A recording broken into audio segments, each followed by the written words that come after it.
Bismillahirrahmanirrahim. Assalamualaikum warahmatullahi wabarakatuh.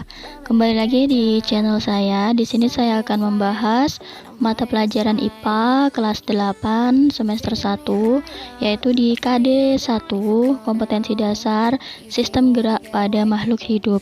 Di sini untuk makhluk hidup kita membedakan menjadi 3, yaitu gerak pada hewan, gerak pada manusia, dan gerak pada tumbuhan. Baik, selamat belajar. Gerak pada hewan. Di sini kita sering kali melihat ada beberapa gerakan pada hewan. Sebenarnya apa sih yang menggerakkan organ gerak pada hewan itu? Jadi salah satu ciri dari makhluk hidup merupakan bergerak.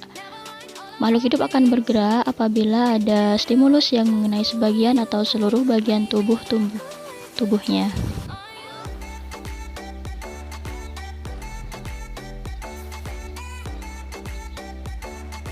Untuk gerak pada hewan, dia menggunakan organ gerak yang tersusun dalam sistem gerak. Jadi organ gerak itu berguna untuk berjalan, juga bisa untuk berlari, melompat, meloncat, memegang, menggali, memanjat, dan berenang.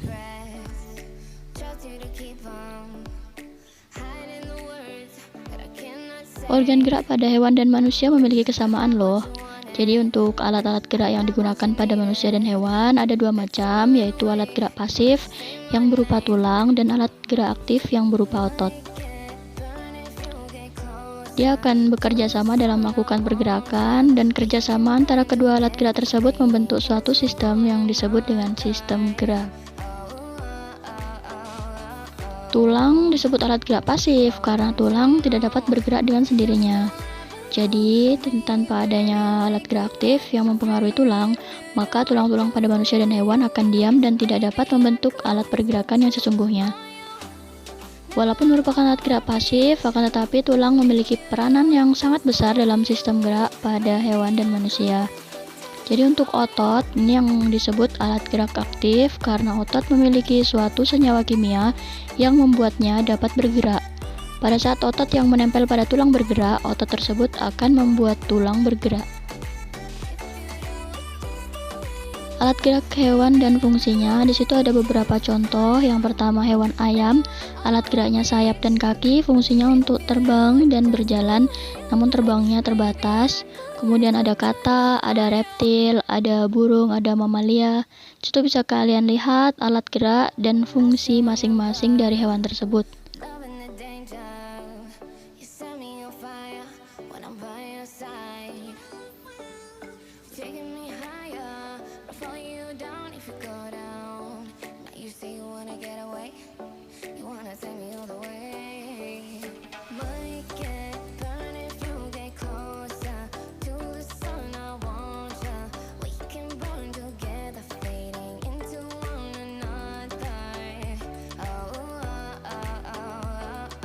Baik, kita akan berlanjut ke gerak pada manusia. Yuk simak materi berikutnya, yaitu gerak pada manusia.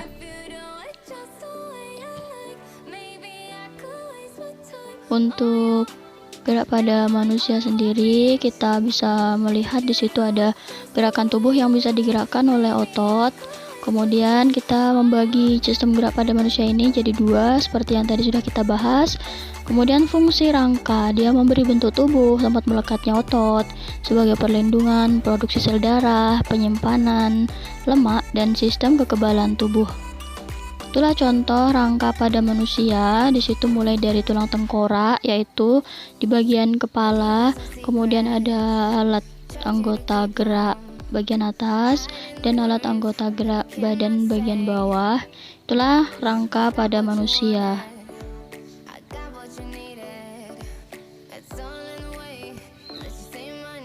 Ada beberapa kelainan pada sistem gerak pada manusia ini, misalnya ada pada otot, kelainan pada tulang, dan kelainan pada persendian.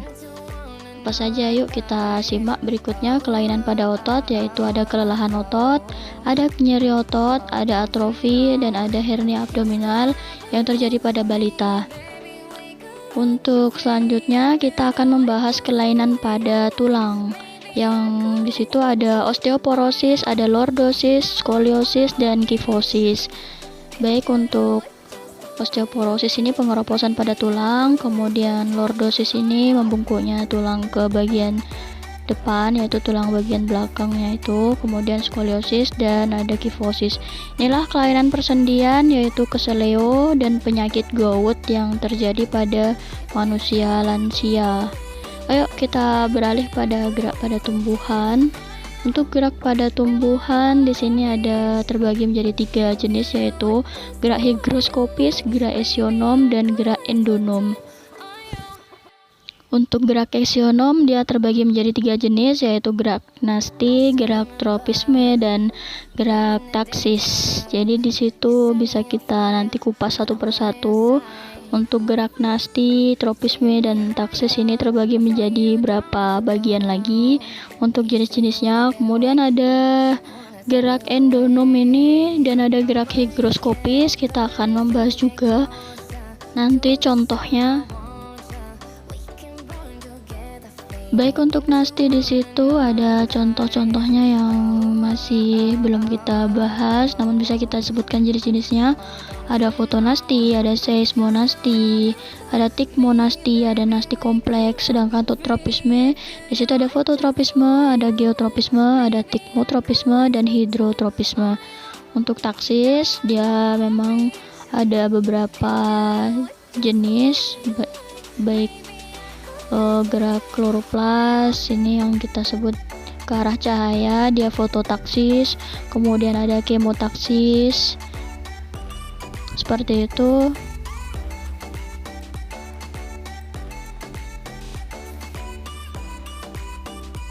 Jadi untuk gerak pada tumbuhan ini sebenarnya jangan kita mengartikan bahwa tumbuhan itu bergerak, dia harus berpindah tempat, kemudian dia harus berjalan seperti manusia dan hewan. Tidak seperti itu. Tapi nanti akan kita bahas lebih lanjut lagi. Sebenarnya beberapa bagian dari tubuh tumbuhan tersebut bisa dikatakan bergerak, seperti misalnya gerak endonom yang dia pada saat mengalami pertumbuhan, tumbuhan itu akan misalnya bertambah tinggi. Seperti inilah. Gerak endonom merupakan gerak yang disebabkan oleh stimulus dari dalam tumbuhan, yang contohnya pertumbuhan akar, batang, dan dari tanaman tersebut. Kemudian gerak endonom ini adalah spontanitas, contohnya protoplasma sel tumbuhan.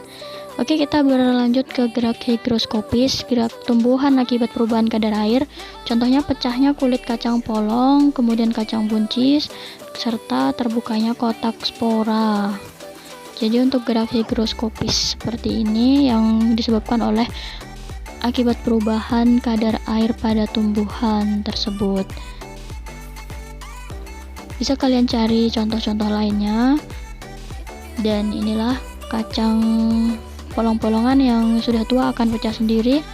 Oke, kita berlanjut ke gerak esionom. Gerak esionom ini gerak tumbuhan sebagai akibat pengaruh rangsang dari luar.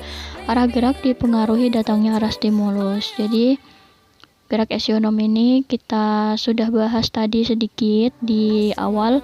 Ada beberapa bagian, yaitu tropisme, taksis, dan nasti.